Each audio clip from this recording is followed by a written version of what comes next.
Uh, Bismillahirrahmanirrahim. Assalamu alaikum, dear students.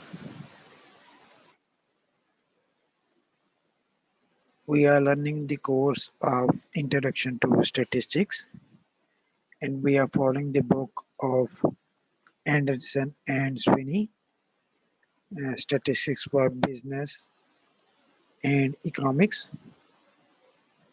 Today, we are going to learn time series analysis and forecasting from chapter number 18.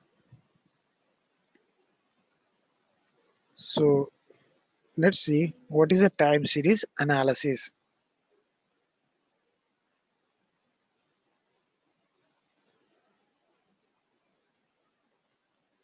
So, a forecast is simply a prediction of what will happen in the future.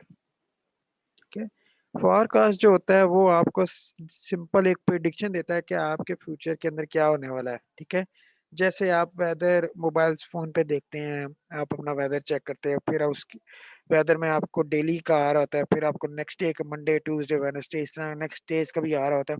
तो वो simply एक forecast एक prediction होती है कि उस दिन शायद ये टेम्परेचर हो. Managers must learn to accept that regardless of the technique used, they will not able to develop perfect forecast. अब हम लोग देखेंगे कि how forecast is important in business.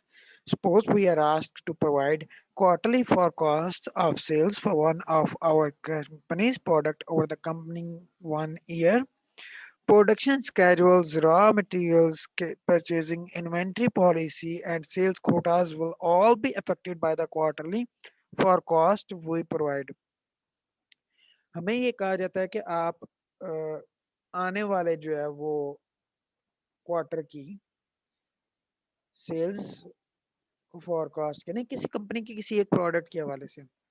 अब देखिए आपकी जो फोरकास्ट है, आपका अंदाजा जो है वो कितना इफेक्ट होगा, क्योंकि आपके अंदाजे के अंदर जो इन्वॉल्व है ना वो चीजें, वो आपकी प्रोडक्शन स्केड्यूल भी इन्वॉल्व हो जाएंगे, आपके रॉ मटेरियल की परचेजिंग भी इन्वॉल्व हो जाएगी, आपकी इन्वेंटरी पॉलिसीज भी इन्वॉल्व हैं, आपका सेल्स कोटा भी इन्वॉल्व है. तो अगर आपने गलत प्रिडिक्शन कर दी तो ये सारी चीजें क्या हो जाएंगी, इफेक्ट हो जाएंगी. ठीक है, consequently poor forecast may result in poor planning and increased cost for the company. और होगा क्या, अगर आपने प्लानिंग जो है फोरकास्ट जो है वो गलत की होगी तो उसका क्या होगा, वो आपको पुअर प्लानिंग में ले जाएगी और increased cost for the company, company के लिए कॉस्ट बढ़ा देगी.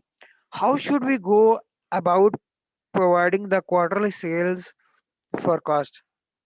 हम कैसे क्वार्टरली सेल्स की फोरकास्टिंग को बयान कर पाएंगे. Good judgment, intuition, and awareness of the state of the economy may give us a rough idea or feeling of what is likely to happen in the future.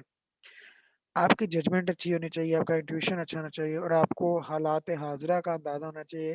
उससे आप क्या हो सकता है, एक अच्छा अंदाजा लगा पा सकते हैं. But converting that feeling into a number that can be used as next year sales forecast is difficult. लेकिन आप अगर उसी फीलिंग को जो है वो नंबर की फॉर्म में कन्वर्ट करें तो वो बड़ा मुश्किल हो जाएगा. ठीक है, forecasting methods can be classified as qualitative or quantitative. forecasting के दो जनरली मेथड्स हैं, एक क्वालिटेटिव है forecasting, एक क्वांटिटेटिव है. qualitative methods generally involve the use of expert judgment to develop forecasts. Such methods are appropriate when historical data on the variable being forecast are either not applicable और unavailable. Qualitative method जो है वो आपकी ज़्यादा personal experience जो होता है, judgement जो होती है उसकी बेस के ऊपर डेवलप करता है. ठीक है, उसके ऊपर कोई हिस्टोरिकल डाटा की बेस के ऊपर आप कर लेते हो. और जो क्वांटिटेटिव है वो क्या करता है, quantitative forecasting methods can be used when past information about variable being forecast is available. जब आप क्वांटिटेटिव वेरिएबल के ऊपर फोरकास्टिंग करते हो तो क्या करते हो, जिस वेरिएबल के ऊपर भी आप बात करना चाह रहे हो, जैसे गंदम के ऊपर बात करना चाह रहे हो, वीट के ऊपर आप बात करना चाह रहे हो, तो वीट की जो है वो वेरिएबल हमारा वीट है तो उसका प्रीवियस जो है वो हमारे पास डाटा जो है वो अवेलेबल होगा. The information can be quantified, और इंफॉर्मेशन जो है वो उसको कोई न्यूमेरिकल वैल्यू दे पाए या उसको हल किया जाए, and it is reasonable to assume that the pattern of the past will continue into the future। और ये रीजनेबल कहा जा सकता है कि जो पैटर्न है ना वो फ्यूचर में भी इस तरह कंटिन्यू रहेगा। In such cases a forecast can be developed using a time series method or a causal method। इसी तरह की कंडीशंस में जो आपका फोरकास्टिंग आप डेवलप करोगे टाइम सीरीज का यूज करते हुए, उस तरीके से आप फोरकास्टिंग डेवलप करोगे। Will focus exclusively on quantitative forecasting in this chapter. हम इस लेक्चर के अंदर जो है वो क्वांटिटेटिव फोरकास्टिंग के ऊपर फोकस रखेंगे। If the historical data are restricted to past values of the variable to be forecast, अगर जो आपका हिस्टोरिकल डाटा है वो सिर्फ पास्ट वैल्यूज तक रिस्ट्रिक्टेड हो जाए उस वेरिएबल का जिसको आप फोरकास्ट करना चाह रहे हो, the forecasting procedure is called a time series method and the historical data are referred to as a time series data. ठीक है जी। The objective of his time series analysis is to discover a pattern in the historical data or time series and then exploit the pattern into future. The forecast is based solely on past values of the variable and on past forecast errors। देखिए होता क्या, फर्ज करें हमने wheat की forecasting करनी है कि 2021 के अंदर हमारी वीट की जो है वो कंजप्शन कितनी होगी। तो हमारे पास जो अवेलेबल डाटा है वो सिर्फ 2020 तक का है। ठीक है। और हर साल का डाटा हमारे पास मौजूद है, 2010 का मौजूद है, 2011 का मौजूद है, 2012 का मौजूद है। तो जब आपके डाटा जो है वो इस तरह सीक्वेंस में आएगा, टाइम के अकॉर्डिंगली आएगा, तो आप उसको टाइम सीरीज एनालिसिस कहते हैं। ठीक है। टाइम सीरीज जब आप उसका ग्राफ बनाते हैं, ठीक है, तो उससे आप अंदाजा लगा पाते हैं कि आपका जो टाइम सीरीज का डाटा है वो शेप कौन सी ले रहा है। क्या उसमें अगले साल डिमांड ज्यादा होगी, क्या डिमांड कम होगी, क्या प्रोडक्शन ज्यादा होगी, क्या क्या प्रोडक्शन कम होगी, वो हमें ग्राफ का पैटर्न बताएगा।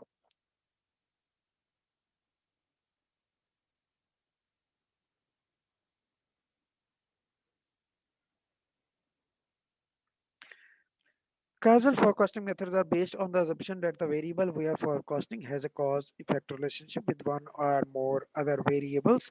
In the discussion of regression analysis in chapter 14, we showed how one or more independent variables can be used to predict the value of a single dependent variable. Looking at regression analysis as a forecasting tool, we can view the time series value that we want to forecast as the dependent variable। अच्छा, हमने देखा जब regression analysis के हम लोगों ने question किए, phenomena देखा, फिर हमने देखा जब हमारी रिग्रेशन इक्वेशन डेवलप हो जाती है, फिर हम इंडिपेंडेंट वेरिएबल में कोई भी वैल्यू रखते हैं तो हम अपने डिपेंडेंट वेरिएबल की वैल्यू जो है वो निकाल सकते हैं। बेसिकली वो भी जो है वो एक फोरकास्टिंग का ही मेथड है, और वो फोरकास्टिंग का जो मेथड है वो कॉजुअल फोरकास्टिंग आप उसको कहते हैं। ठीक है।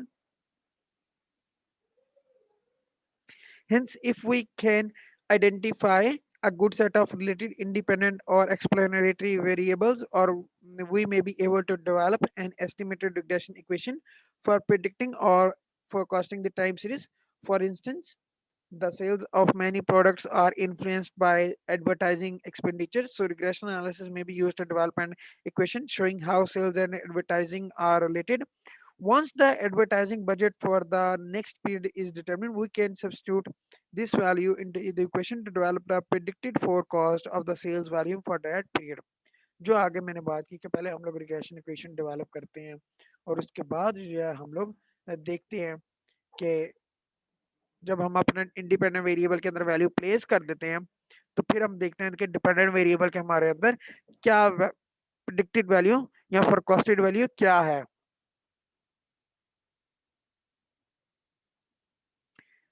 इंपॉर्टेंट देखिएगा, Note that if a time series method were used to develop the forecast, advertising expenditure would not be considered. That is, a time series method would base the forecast solely on past sales. अब regression और time series में फर्क क्या है? Regression में उसने एक independent variable जो कि एडवर्टाइजिंग कॉस्ट था उसको यूज करके सेल्स को प्रिडिक्ट किया, लेकिन टाइम सीरीज एनालिसिस में आप एडवर्टाइजिंग एक्सपेंडिचर को कंसीडर नहीं करेंगे, आप सिर्फ सेल्स की बेस के ऊपर फोरकास्टिंग करेंगे। ठीक है, that is the difference between time series analysis and regression analysis. In regression analysis you must have to have one independent variable on which you base you forecast, you predict your dependent variable. But in the time series analysis, you do not need to have one the independent variable. You can only use the main variable or the dependent variable or the main variable, and by using this variable, by using the past data of this variable, you can forecast the time series analysis. By treating time as an independent variable and the time series as a dependent variable, regression analysis can be used as a time series method.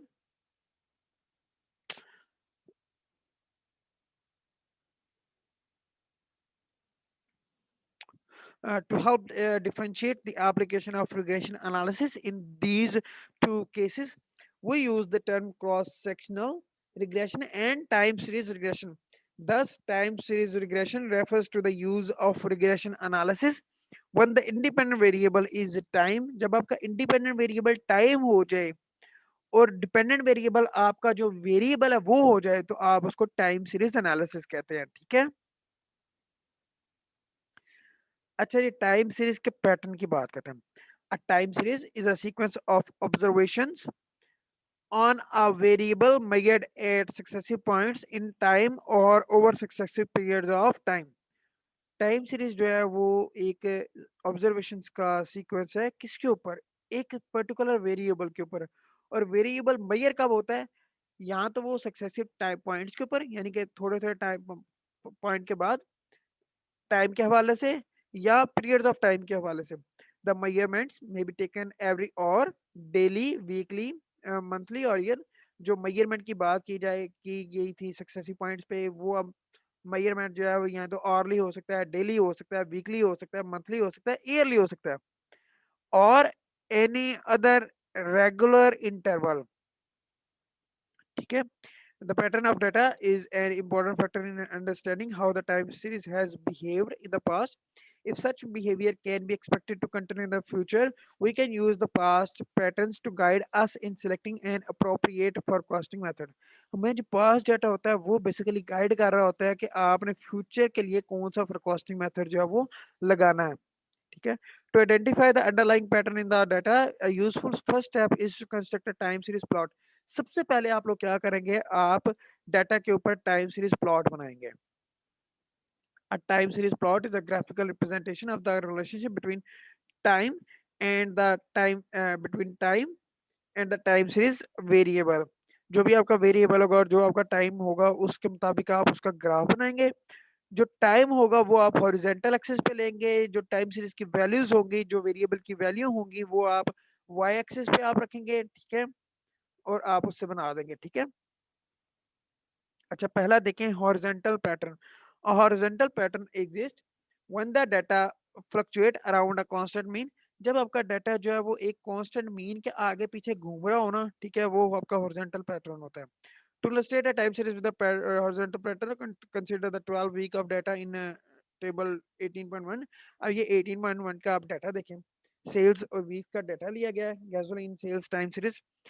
12 weeks का data है, sales का data है कि पहले week में 17,000 cell हुई है, दूसरे वीक में 21,000 सेल हुई है, तीसरे वीक में 19,000 सेल हुई है, चौथे वीक में 23,000 सेल हुई है, इस तरह करके।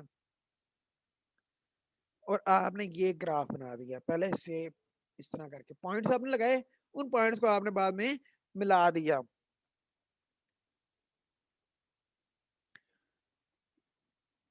ठीक है, the average value or mean for this time series is 19.25 और 19.250 per gallon। ठीक है जी, जो मीन था वो 19.25 था। आप देखिए कि सारा जो डाटा है वो ना वो 19.25 के आगे पीछे ही फ्लक्चुएट हो रहा है। ठीक है। The term stationary time series is used to denote a time series whose statistical properties are independent of time.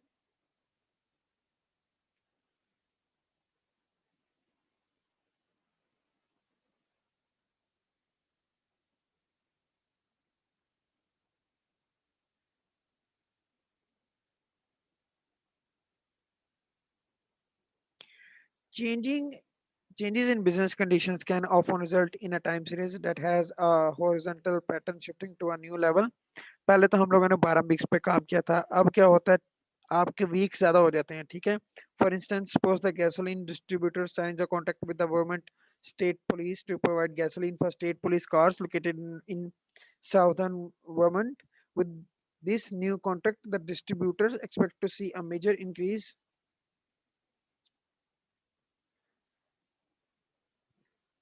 With this new contract, the distributor expect to see a major increase in weekly sales starting in week 13. Table 18.2 shows the number of gallons of gasoline sold for the original time series for the 10 weeks after signing the new contract. पहले जो 12 weeks थे वहां तक तो हमने data देखा हुआ था। अब 13वें वीक में क्या हुआ कि जो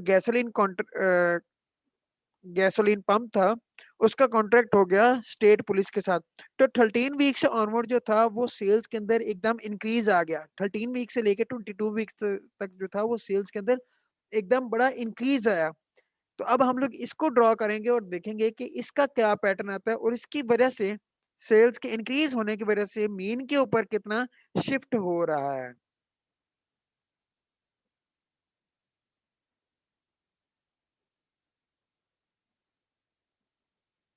तो ये देखें, 12वें वीक तक देखें आपके पास क्या आ रहा है, और फिर 12वें वीक से 13वें वीक के दोबारा 13वें वीक से ऑनवर्ड्स आप देखें एकदम आपके डाटा के अंदर जंप आ गया। ठीक है।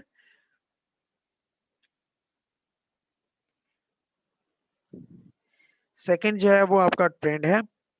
All the time series data generally exhibit random fluctuations. The time series may also show gradual shifts or movements are relatively higher or lower values over a long period of time. If a time series plot exhibits this type of behavior, we say that a trend pattern is it.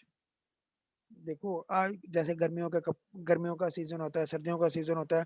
गर्मियों के season में आके एकदम से लड़कियों के bands और cotton और टी शर्ट्स और इस तरह करके इन कपड़ों का ट्रेंड हो जाता है। फिर जैसे आप सर्दियों में आते हो फिर आपके सर्दियों वाले कपड़े जर्सी स्वेटर्स और गर्म कपड़ों का ट्रेंड हो जाता है। तो जब आपका डाटा इस तरह का बिहेवियर शो कर रहा हो तो आप उसको ट्रेंड पैटर्न कहते हैं। ठीक है। A trend is usually the result of long-term factors such as population increase or decreases, changes demographic characteristics of the population, technology and or consumer preferences। Bicycle sales का डाटा लिया गया है। ठीक है।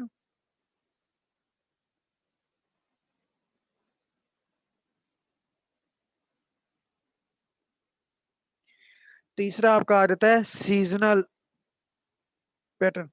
The trend of a time series can be identified by analyzing multi-year movement in historical data. Seasonal patterns are recognized by seeing the same repeating patterns over successive periods. For example, of manufacturer of swimming pools expect low sales activity in fall and winter months, and with peak sales in the spring and summer months. Manufacturers of slow removal equipment and heavy clothing expects that just अच्छा ये देखें जब हम लोग trend की बात कर रहे थे ट्रेंड पैटर्न की, वो टेबल 18.3 देखें आपके पास डाटा है, 10 ईयर्स का डाटा है। ठीक है। और ये देखें आपके पास ग्राफ है। तो ग्राफ पहले क्या हुआ, इंक्रीज हुआ फिर डिक्रीज हुआ फिर इंक्रीज हुआ फिर डिक्रीज हुआ फिर इंक्रीज हो रहा है। ठीक है। तो इंक्रीज डिक्रीज ये आपका ट्रेंड शो कर रहा है। ठीक है।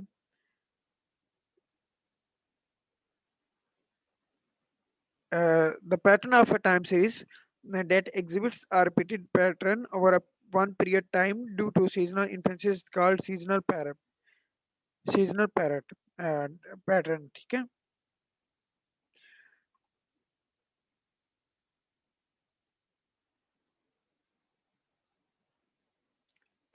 An example of seasonal pattern, consider the number of umbrellas sold at a clothing store over the past 5 years. Table 18.5 shows the time series and figure 18.5 shows the corresponding time series, ठीक है।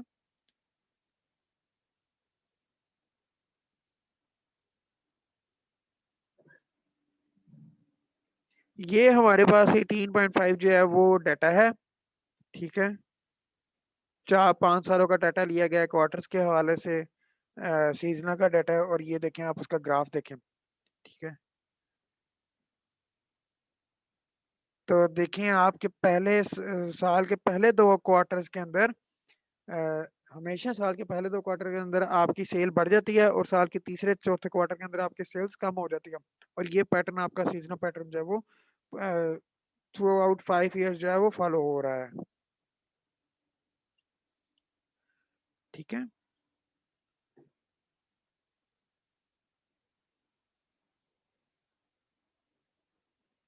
Trend and seasonal pattern. Sometimes a series include a combination of trend and seasonal pattern. For instance, the data in 18.6 and the corresponding time series plot in figure 18.6 shows television set sales for a particular manufacturer over past few 4 years. Clearly, an increasing trend is present. ठीक है, तो हम लोग देखते हैं trend 18.6 quarterly sales television set sales time series analysis. ये आपका year wise data है, आपका क्वार्टर्स के अंदर डाटा है, पहले साल का पहला क्वार्टर, दूसरा क्वार्टर, तीसरा क्वार्टर, चौथा क्वार्टर। साल के 4 क्वार्टर होते हैं, 3-3 महीनों का क्वार्टर होता है, ठीक है। इसको आप लोग ड्रॉ करते हो, और ये देखें पहले दो के अंदर आपका कम होता है, फिर ज्यादा होता है। ये भी seasonal trend, time series seasonal trend जो है वो फॉलो कर रहा है, ठीक है।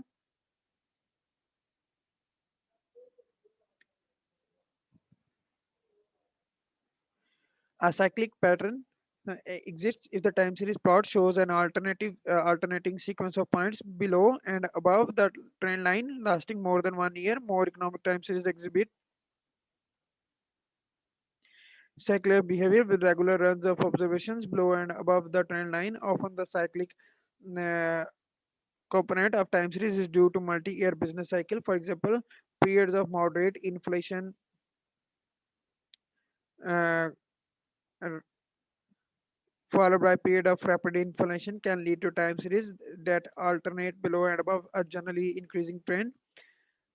Business cycles are extremely difficult, if not possible, to forecast. As a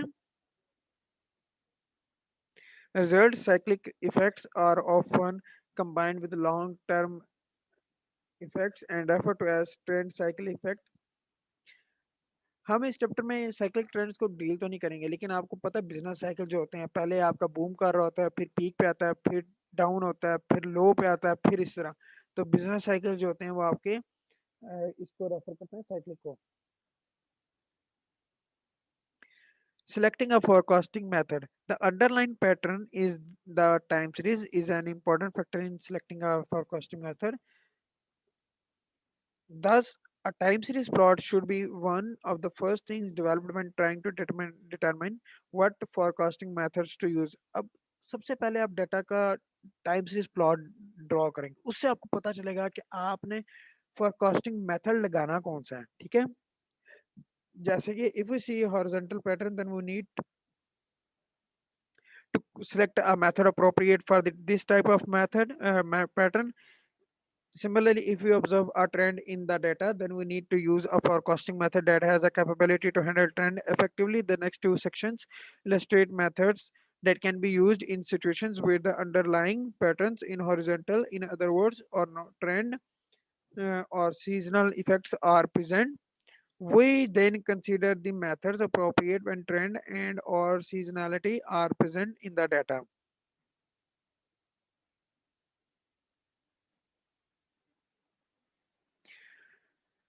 अच्छा जी, ठीक हो गया। तो आप पहले सबसे पहले क्या करेंगे, अपना ग्राफ बनाएँगे टाइम सीरीज़ प्लॉट, उससे आपको पता चलेगा कि आपने फोरकास्टिंग मेथड लगाना कौन-सा है, ठीक है?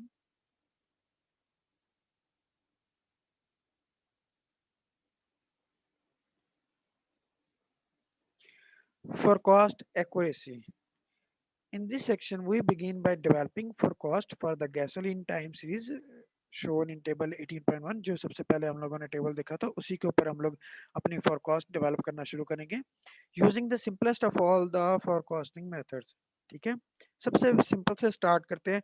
N approach that uses the most recent weeks sales volumes as the forecast for the next week.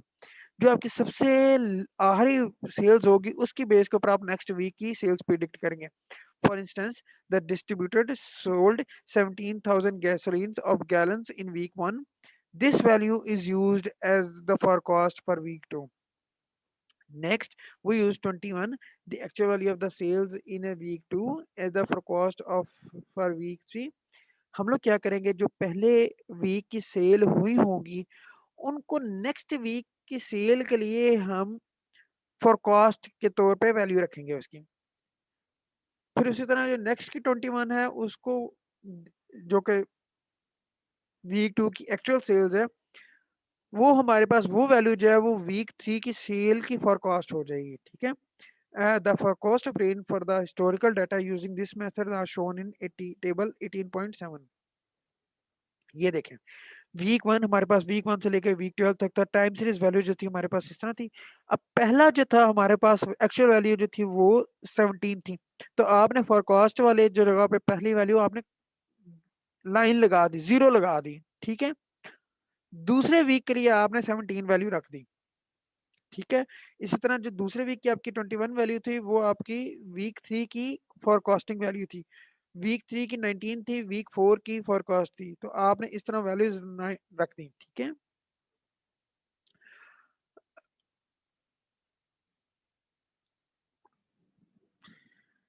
because of its simplicity this method is often referred to as a naive forecasting method। क्योंकि ये method जो है वो बिल्कुल simple है, इसलिए हम इसको नाइव फोरकास्टिंग मेथड कहते हैं। How accurate the forecast obtained using naive forecasting method? To answer this question, we will introduce several measures of forecast accuracy। These measures are used to determine how well a particular forecasting method is able to reproduce the time series data that are already available. By selecting the method that has the best accuracy for the data already known, we hope to increase the likelihood that we will obtain better forecasting for future time period। The key concept associated with measuring forecast accuracy is forecast error, that is defined as actual value minus forecast। आपने forecast निकाल लिया, फिर आपने forecast error निकाल लिया। Forecast error क्या था, 21 minus 17 4, 19 minus 21 minus 2, 23 minus 19 4, 18 minus 23 minus 5, 16 minus 18 minus 2, 20 minus 16 4, 18 minus 20 minus 2, 22 minus 18 4, 20 minus 22 minus 2, 15 minus 20 minus 5, 22 minus 15 7।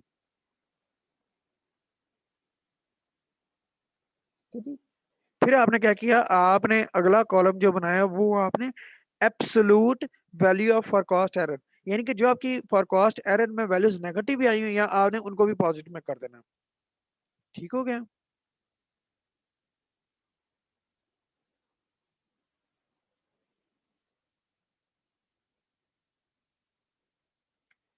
जी, clear हो गया।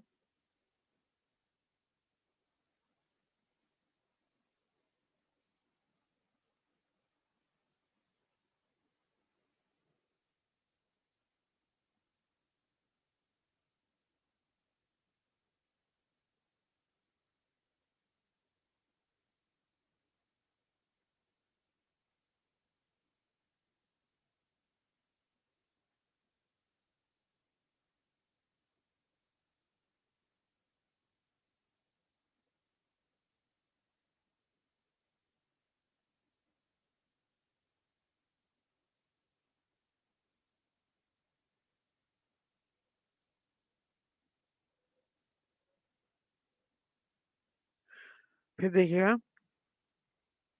A simple measure of forecast accuracy is the mean or average of forecast errors.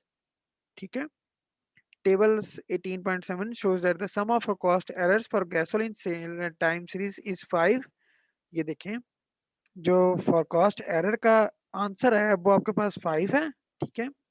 आप इसका mean निकालेंगे 5 divide by 11. 11 क्यों, 12 क्यों नहीं? क्योंकि हमारे पास तो 12 वैल्यूज है, लेकिन हम 11 से क्यों कर रहे हैं? 11 से इस वजह से कर रहे हैं क्योंकि आपने फॉरकास्ट के ऊपर एरर जब आपने निकाला तो आपने एक वैल्यू जो है वो पहले छोड़ दी, इसलिए आपके पास अब 11 वैल्यूज है. तो आपने 11 वैल्यूज के ऊपर मीन निकाला. दैट इज द मीन और average forecast error is 5 by 11, that is 0.45. Note that although the gasoline time series consists of 12 values, to compute the mean error we needed the sum of the forecast errors by 11, because there are only 11 forecast errors. Because the mean forecast error is positive, the method is under forecasting. In other words, the observed value tend to be greater than the forecasting value, because positive and negative forecast errors tend to offset one another. The mean error is likely to be small. Thus, the mean error is not a very useful measure of forecasting. ठीक है, forecast accuracy. तो आपने mean निकाल लिया, लेकिन ये जो mean निकाला आपने, इसने हमें को बहुत ज्यादा अच्छी फोरकास्टिंग की सहूलत मैसर नहीं की. तो हमने क्या किया, एक और मेथड यूज किया. The main absolute error denoted MAE is a measure of forecast accuracies that avoids the problem of positive and negative forecast errors offsetting one another. As you might expect, its name, mean absolute average, is the average of the absolute values of the forecast.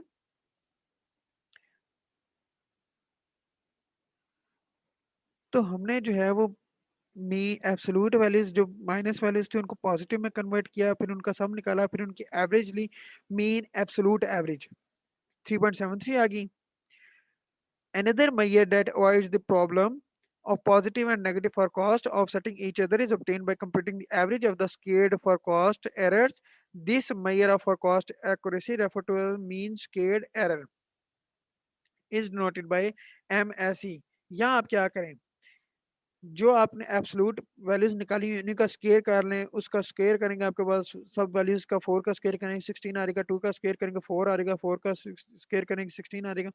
इस तरह आपके पास 179 divided by 11 करेंगे तो आपके पास mean square error आ जाएगा. The size of mean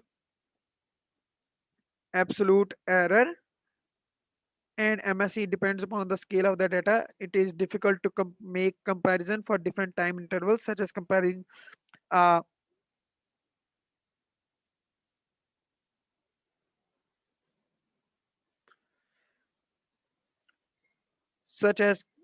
a different method of forecasting monthly gasoline sales to a method of forecasting weekly sales. तो आप दो डाटा को कभी कंपेयर नहीं कर सकते, यानी कि आप मंथली को वीकली के साथ कंपेयर नहीं कर सकते. और to make comparison across different time series, to make comparison these like this we need to work with relative और परसेंटेज एरर मेजर्स. अगर आपने कंपैरिजन करना है तो फिर आप कंपैरिजन परसेंटेज की बेस के ऊपर करेंगे. The mean absolute percentage error denoted by MAPE, mean absolute percentage error, is such a measure. To compute MAPE, we must compute the percentage error with each forecast. For example,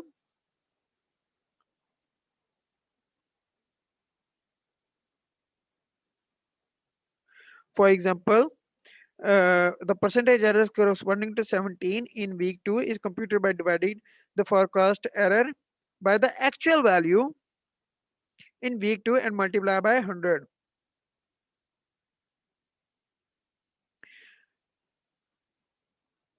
absolute error आपका दूसरे में देखें 4 है, उसकी actual value क्या है 21 है, divided by 100 किया 19.05 आ गया. 2 डिवाइडेड बाय 19 किया -2 डिवाइडेड बाय 19 मल्टीप्लाई बाय 100 करें -10.53. 4 डिवाइडेड बाय 23 मल्टीप्लाई बाय 100 किया 17.33. -5 divided by 18 multiply by 100 -27.78. -2 divided by 16 multiplied by 100 minus 12.50. 4 divided by 20 multiplied by 100 20.0. Minus 2 divided by 18 multiplied by 100 minus 11.11. 4 divided by 22 minus multiplied by 100 18.8. Minus 2 divided by 20 multiplied by 100 minus 10. Minus 5 divided by 15 multiplied by 100 minus 33.33. 7 divided by 22 multiplied by 100 33.31.82. तो आपने क्या किया, इसको साथ में आपने negative value जो थी उनको पॉजिटिव में आपने कन्वर्ट कर लिया। ठीक है, और ये आपके पास आ गया 211.69 डिवाइडेड बाय 100 19.24। तो देखें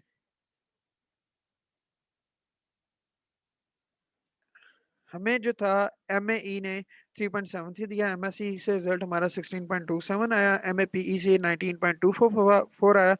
These methods measures the forecast accuracy, simply measures how well the forecasting method is able to forecast historical data of the time series. Now is supposed to forecast sales for future time series, such as week 13. In this case, forecast for week 13 is 22।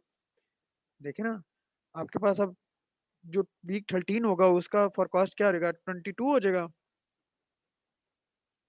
ठीक है, and the actual value of the time series in week 12 in, is this an accurate estimate for sales for week 13? Unfortunately, there is no way to address the issue of accuracy associated with forecast for future time periods. But if we select a forecasting method that works well for the historical data and we think that the historical pattern will continue into the future, we should obtain results that would ultimately be shown to be good.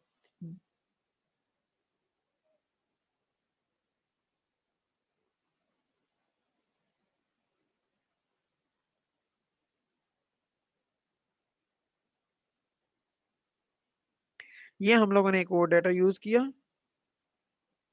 ठीक है, उसकी base के ऊपर हम लोगों ने forecasting की और ये हमारे पास रिजल्ट्स आए।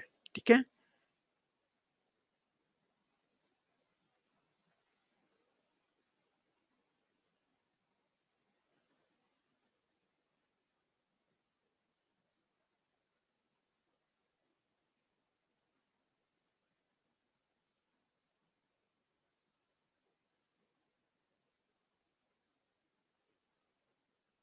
ठीक है, ये आप लोग कुछ करेंगे, M S C M E M A P E, आप ये लोग फाइंड करेंगे इंशाल्लाह। नेक्स्ट लेक्चर में हम लोग मूविंग एवरेजेस और एक्सपोनेंशियल स्मूथिंग के हवाले से कुछ बात करेंगे। ठीक है।